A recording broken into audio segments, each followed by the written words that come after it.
Right, what's up guys, this is Rashpur here. So today I'd like to talk about let me adjust this.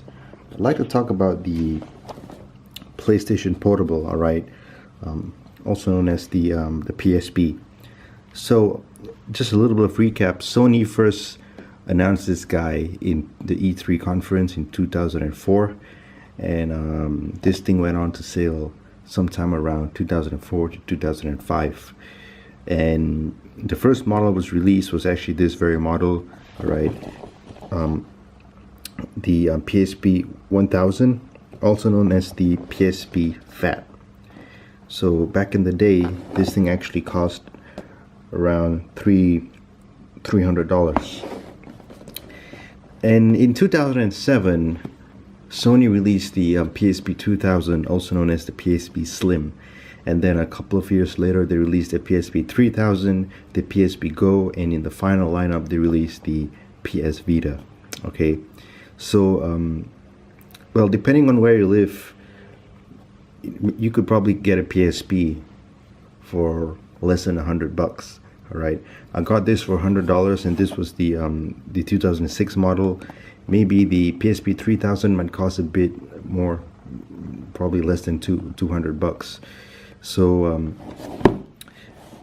it's kind of cool because the guy that I bought it from actually still kept the box, all right. And this is actually exactly a decade old, all right. This is a 2006 model. So let's just open this thing up and see how it actually looks. So inside there is the I'm not even sure if this thing's ever been opened yet. We've got the manuals, and he also included me this game, Worms. I still remember that this was a popular game back in the day.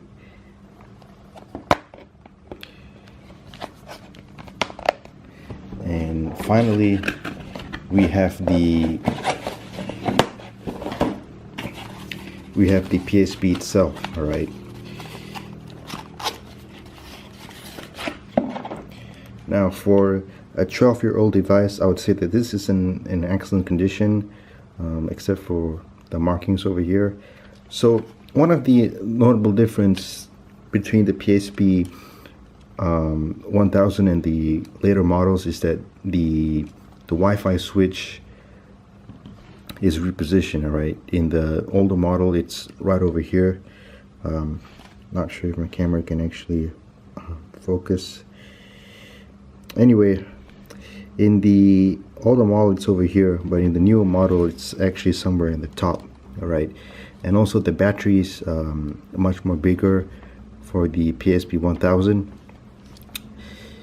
So let's just go back to 2000. Well, I got my first PSP in 2007, all right, but let's just go probably about 12 years back. Okay, now back in the day, sometime around 2006, 2007, many of us were still using phones like this, all right.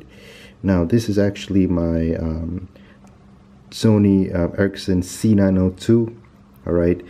Back in the day, Sony, Ericsson, and Nokia were the popular brands, all right. So our phones were just limited to calling. I mean, we could play like very basic, Symbian or I guess Java games.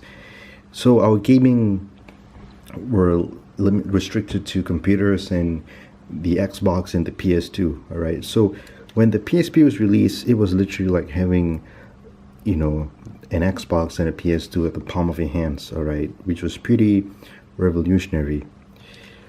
The PSP's menu itself, all right, it's very similar to the, well, I should say the PS3 and the PS4 menu itself. It's very similar to the PSP's menu, all right. Under settings, you got like basic sound, security. You could also change the theme, all right. And you could also store pictures on your memory card.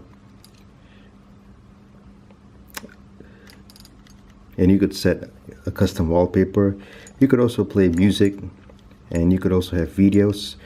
I'm not really sure what format the PSP can actually read, but most of my videos were actually in MP4 format. All right, back in the day I actually had to use a video converter to convert my video files to the PSP's format.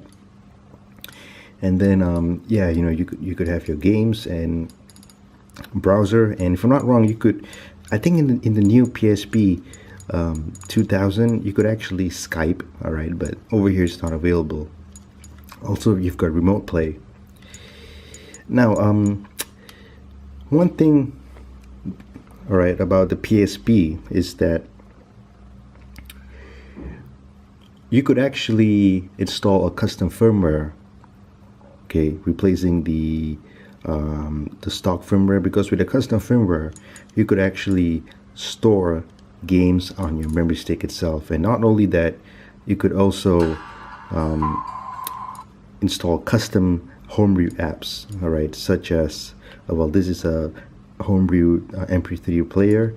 This is actually Kitten Cannon, Counter-Strike, PSP Tube, and also a game called Kurok.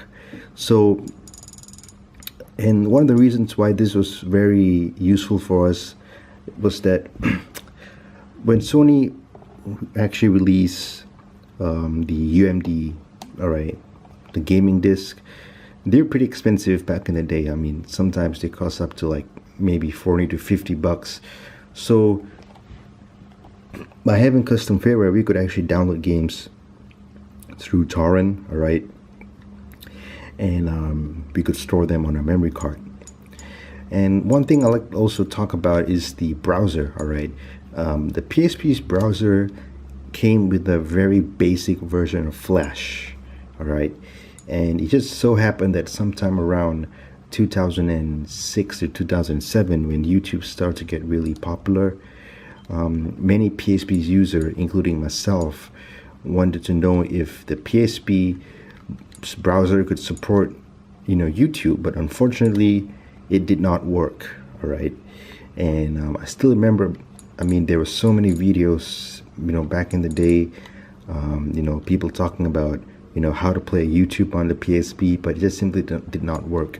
The only way that we could actually watch, like, you know, YouTube videos was through an app called PSP Tube, all right. I think most of the servers are actually dead right now, because they didn't just have YouTube, they had like other websites such as like Dailymotion, I think it's like Crunchyroll or something like that, all right. So personally, I still love the PSP, all right. One of the reasons why I decided to get a PSP was because I had my memory, you know, my memory cards from, like, you know, back in the day. So instead of throwing them away, I just thought, hey, why not put them in the PSP, and at least, you know, I can get to play it once in a while. And one of the other reasons why I decided to get a PSP was because of my smartphone, all right.